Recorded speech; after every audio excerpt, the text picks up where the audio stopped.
July 2nd, 1943. Castel Vatrono Airfield, Sicily. The Faller Wolf.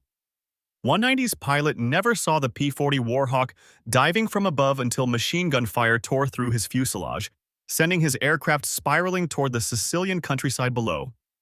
First Lieutenant Charles B. Hall, a 22-year-old from Brazil, Indiana, had just recorded what German Luftwaffe commanders believed impossible. A black pilot had shot down one of their elite fighter aircraft. The swastika painted on Hall's P-40L Warhawk that afternoon would become the first of 112 enemy aircraft destroyed by the men the Germans would reportedly come to call Schwarze Vogelmenschen, the Black Birdman. In Nazi Germany, racial doctrine classified black people as Untermensch, subhuman, incapable of mastering complex machinery or demonstrating courage in combat. The Nuremberg laws had forbidden marriages between Germans and people of African descent. Yet here above the Mediterranean skies, that ideology was about to collide catastrophically with reality as 992 trained pilots from Tuskegee, Alabama would systematically demolish both German aircraft and German assumptions about racial superiority. What the Luftwaffe pilots didn't know as they climbed to intercept American bombers in 1943 was that they were about to face some of the most rigorously trained, highly motivated fighter pilots in the entire United States Army Air Forces. Men who had overcome obstacles their white counterparts never faced, who had trained harder and longer than standard pilots, and who carried into battle not just the weight of national duty, but the burden of proving an entire race's capability. The mathematics of aerial combat would soon be written in the skies over Europe. 15,000 combat sorties, 578 missions, 112 aerial victories, and a bomber escort loss rate significantly lower than white fighter groups. Statistics that would force even the most fanatical Nazi ideologues to confront the bankruptcy of their racial theories. The journey toward that first aerial victory began not in combat, but in the hostile environment of American segregation. In 1925, the U.S. Army War College had published a report titled Employment of Negro Manpower in War that concluded, compared to the white man, he is admittedly of inferior mentality. He is inherently weak in character. This official military assessment claimed that black soldiers lacked the intelligence for technical roles and the courage for combat leadership. Yet, even as military leaders clung to these prejudices, a small group of black Americans was already proving them wrong. Eugene Bullard had flown for France in World War I because America wouldn't let him serve. Bessie Coleman had earned her pilot's license in France in 1921 when no American flight school would accept her. By the 1930s, the Coffey School of Aeronautics in Chicago had trained dozens of black civilian pilots, demonstrating that flying skill knew no racial boundaries. The pressure for change intensified as war clouds gathered over Europe. Civil rights leaders like Walter White of the NELT ACP, Labor Leader A, Philip Randolph, and Judge William H. Hasty lobbied relentlessly for black inclusion in military aviation. Black newspapers, the Chicago Defender, the Pittsburgh Courier, the Baltimore Afro-American, hammered the Roosevelt administration with a simple question: how could America fight for democracy abroad while denying it at home? On April 3, 1939, Public Law 18 finally cracked open the door. Senator Harry H. Schwartz had inserted an amendment requiring the civilian pilot training program to include one or more schools designated by the Civil Aeronautics Authority for the training of any Negro air pilot. It was a grudging concession wrapped in segregation, but it was a beginning. When Franklin Roosevelt ran for an unprecedented third term in 1940, he needed black votes in key northern cities. On January 16, 1941, Secretary of War Henry L. Stimson announced the formation of the 99th Pursuit Squadron, an all-black flying unit. The announcement came with a caveat that revealed the military's expectations. This would be an experiment to test whether blacks could be trained as combat pilots. Captain Benjamin O. Davis, Jr. understood the weight of command when he led 26 pilots of the 99th Fighter Squadron to North Africa in April 1943. The son of America's first black general, Davis had endured 4 years of silent treatment at West Point, where no white cadet would speak to him outside of official duties. Now he commanded men who carried not just their own hopes, but the aspirations of 13 million Black Americans. The 99th arrived at Farjuna, Tunisia, attached to the 33rd Fighter Group under Colonel William W. Mommy, a commander who made no secret of his skepticism about Black pilots. Mier assigned them patrol missions over the Mediterranean, keeping them away from the real action. He wanted them to fail, and when they didn't immediately excel, he had his excuse. The morning of June 2nd, 1943 marked their first combat mission, an attack on the Italian-held island of Pantelleria. As their worn P-40 Warhawks climbed toward their targets, German fighters suddenly appeared. The Tuskegee pilots held formation, protecting their bombers. No aircraft were lost on either side, but the Germans had learned their first lesson. These pilots wouldn't break under pressure. But it was July 2nd, 1943 that changed everything. Charles Hall was flying his 8th mission, escorting B-25 Mitchell bombers attacking Castelvetrano airfield in Sicily. Two Fowler-Wolf 190s bore down on the bomber formation. Hall later testified, "I saw two Fowler-Wolves following the bombers just after the bombs were dropped. I headed for the space between the fighters and bombers and managed to turn inside the Jerrys. I fired a long burst and saw my traces penetrate the second aircraft. He was turning to the left but suddenly fell off and headed straight into the ground. When Hall landed, the entire base erupted. Black ground crews who had endured months of insults from white personnel finally had their answer to every slight. Hall's victory was the first aerial kill by a Black American pilot in U.S. military history. By January 1944, the 99th Fighter Squadron had been in combat for 7 months. But Colonel Mier had filed a devastating report claiming they lacked aggressiveness and recommending their removal from combat. The report reached General Henry Hap Arnold, who prepared to shut down the experiment. Then came Anzio. On January 27, 1944, the Luftwaffe launched massive raids on Allied forces at the Anio beachhead. 15 pilots of the 99th Flying obsolete P-40s encountered superior Fowler-Wolf 190s over the battlefield. What followed would silence the critics forever. The 99th shot down multiple enemy aircraft. Sources vary between 8 and 13 kills over 2 days. Captain Charles Hall claimed 2 more victories, bringing his total to 3. In 2 days, flying inferior equipment, they had destroyed more enemy aircraft than they had in their previous 7 months of combat. The War Department launched a study comparing the 99th with other P-40 squadrons and concluded they were performing just as well as white units. The success at Anzio proved Black pilots could excel in combat when given the opportunity. In May 1944, the 332nd Fighter Group, combining the 99th, 100th, 3001st, and 3002nd Fighter Squadrons, received orders that would transform them from outcasts to legends. They would join the 15th Air Force as bomber escorts, flying the long, dangerous missions deep into Nazi Germany. Colonel Benjamin Davis gathered his pilots at Ramitelli Airfield on Italy's Adriatic coast. "We cannot afford to lose bombers."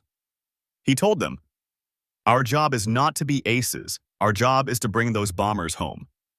This directive would define their combat philosophy: stay with the bombers no matter what. In June 1944, General Nathan Twining ordered a systematic marking system for fighter groups. Each would receive distinctive colors for instant identification.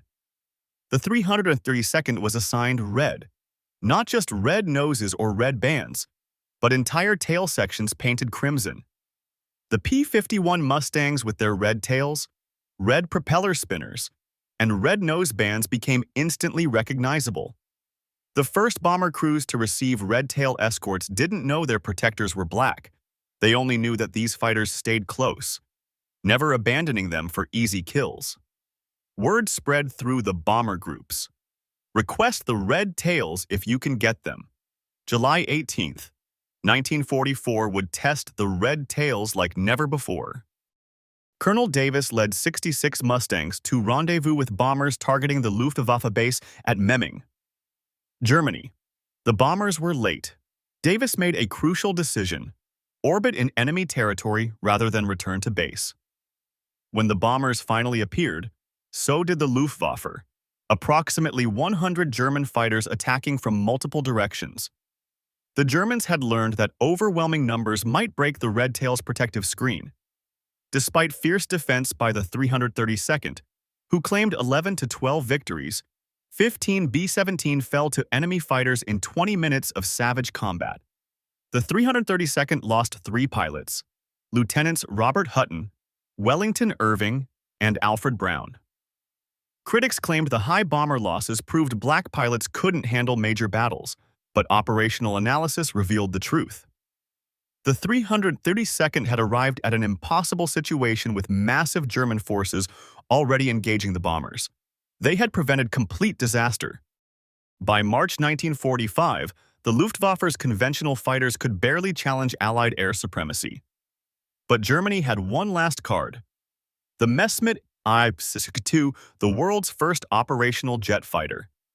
With a top speed of 540 mph, it could outrun any propeller-driven aircraft. On March 24, 1945, the 332nd Fighter Group received its most challenging assignment. Escort bombers 1,600 mi round trip to Berlin to attack the Daimler-Benz tank factory. Intelligence warned that Mi-262s from Yagashata 7 would defend the target. Colonel Davis led 43 P-51 Mustangs into the heart of the Reich. As they approached Berlin, Mi-262s appeared, the largest jet fighter force ever assembled for a single interception. Lieutenant Roscoe Brown had studied the jet's weaknesses. "We knew the German jets were faster than we were. Instead of going directly after them, we went away from them and then turned into their blind spots," he explained. Brown shot down one Mi-262 reporting, "I pulled up at him in a 15-degree climb and fired 3 long bursts from 2,000 feet at 8 Asirs to him. Almost immediately, the pilot bailed out from about 24,500 feet. Lieutenant Earl Lane performed what many considered impossible, shooting down an Mi-262 with a 2,000-yard deflection shot using the new K-14 computing gun sight. Lieutenant Charles Brantley claimed the 3rd jet victory that day. The destruction of 3 M262s in a single engagement represented more jets than most fighter groups would destroy in the entire war. The Red Tails had just exceeded the total of all previous American Me-262 kills in one afternoon. The 332nd Fighter Group earned a Distinguished Unit Citation for this mission. Not all encounters between Tuskegee Airmen and Germans ended in victory. 32 pilots became prisoners of war, and their experiences revealed complex interactions between Nazi ideology and military reality. Lieutenant Alexander Jefferson was shot down on August 12, 1944 during his 19th mission. His P-51 took flak over southern France while strafing radar installations. At his interrogation, the German officer had extensive intelligence about the 332nd Fighter Group. The interrogator had information about Ramitelli Airfield, about our squadron commanders, even details about my parents' home in Detroit. Jefferson recalled, "He knew my father was a teacher and my mother's maiden name. Their intelligence was frighteningly thorough." Inside Stalag Luft 3, Jefferson found himself treated like any other American officer. White PSWs from bomber crews often approached him with gratitude for red tail protection. These interactions, impossible in segregated America, occurred naturally in German prison camps. The irony wasn't lost on Jefferson. Here I was in a Nazi P camp, being treated more equally by white Americans than I would be back home. When the war ended and Jefferson returned to the United States, he was immediately segregated at the disembarkation point. While German pilots reportedly acknowledged the Red Tail's skill with the nickname Schwarze Vogelmenschen, American bomber crews became their most vocal champions. These men who faced death on every mission cared nothing about race, only survival. Bomber crews developed their own mythology about the Red Tails.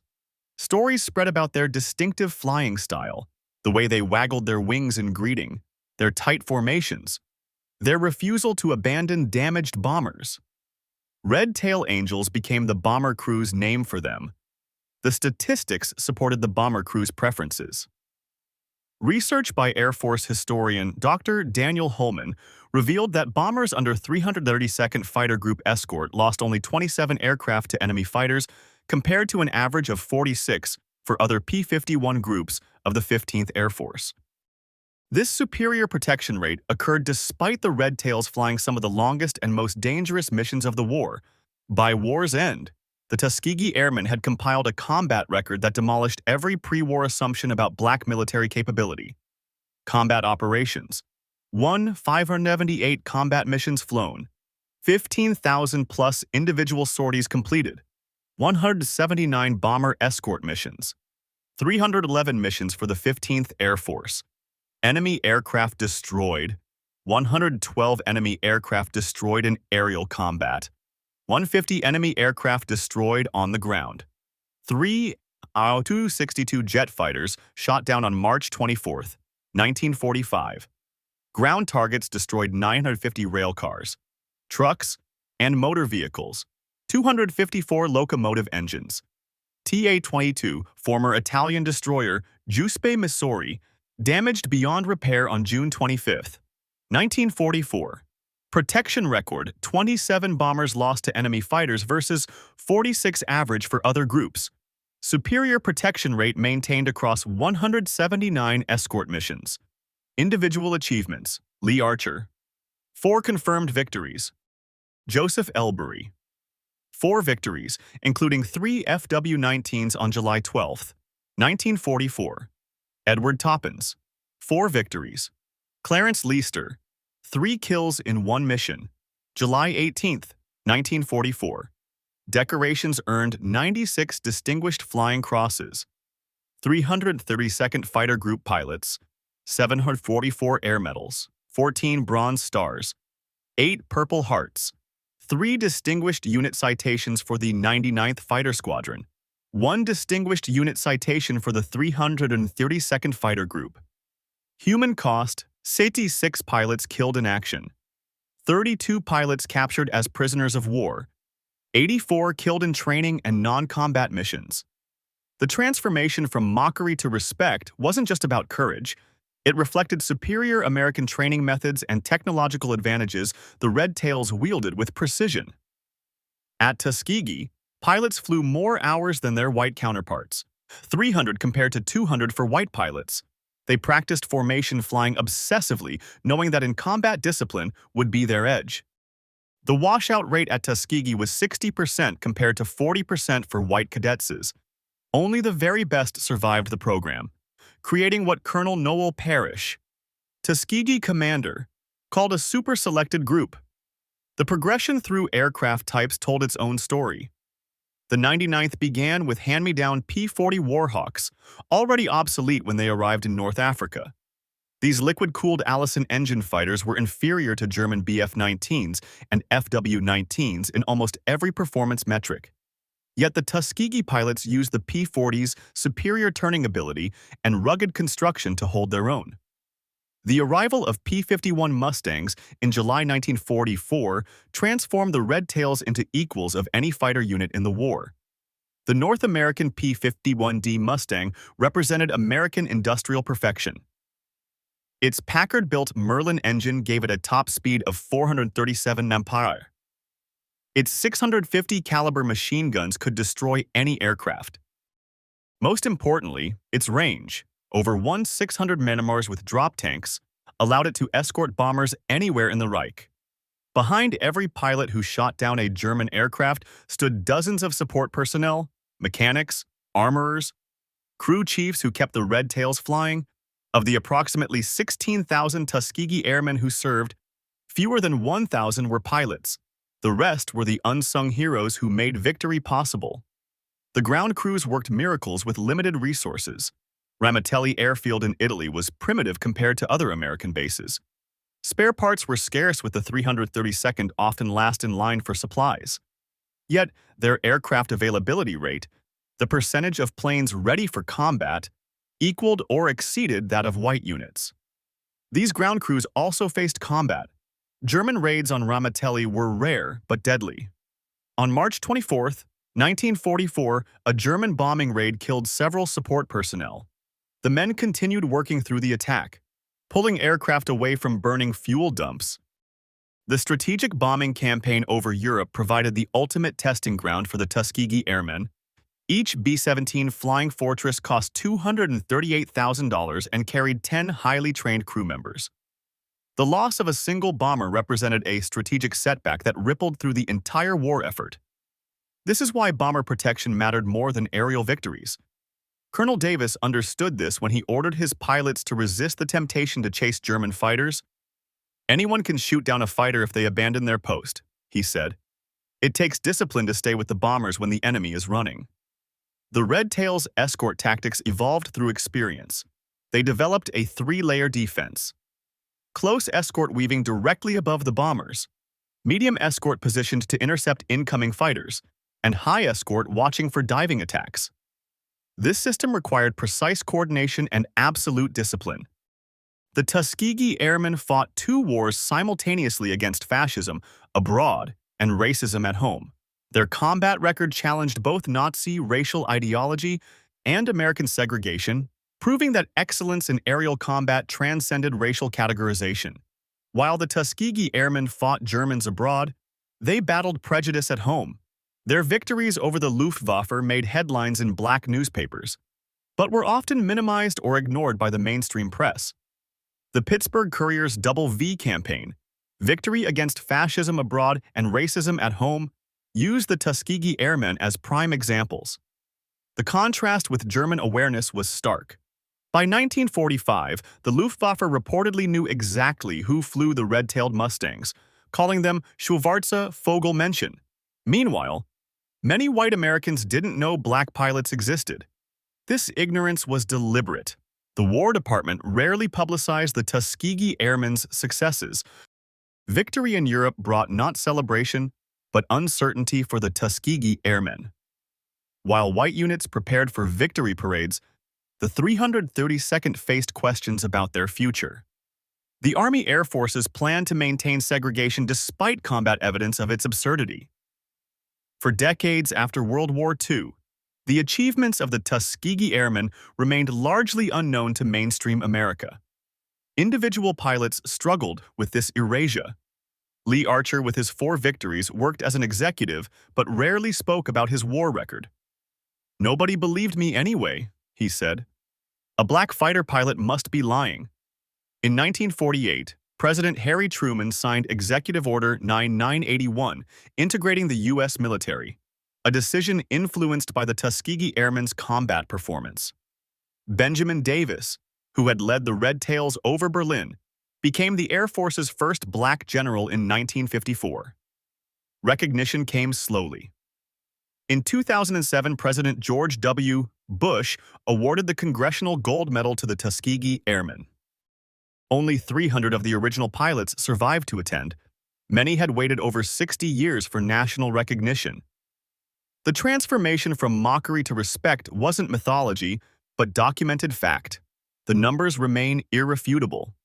112 aerial victories against the Luftwaffe, 3 Mi-262 jet fighters destroyed in one mission, 150 enemy aircraft destroyed on the ground, 27 bombers lost versus 46 average for other groups, 96 distinguished flying crosses earned by 332nd Fighter Group pilots. The reportedly nicknamed Schwarze Vogelmenschen proved that prejudice crumbles when confronted with undeniable capability. Every German fighter destroyed, every bomber protected, every mission completed, added evidence to an irrefutable case. The color of a pilot's skin had nothing to do with his ability to fly and fight.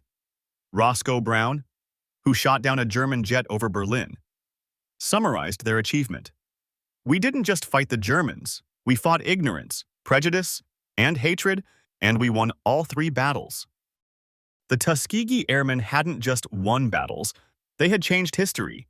They fought 3 wars simultaneously and won them all, defeating the Luftwaffe in combat, challenging Nazi racial ideology through performance, and eventually helping demolish American segregation through undeniable excellence.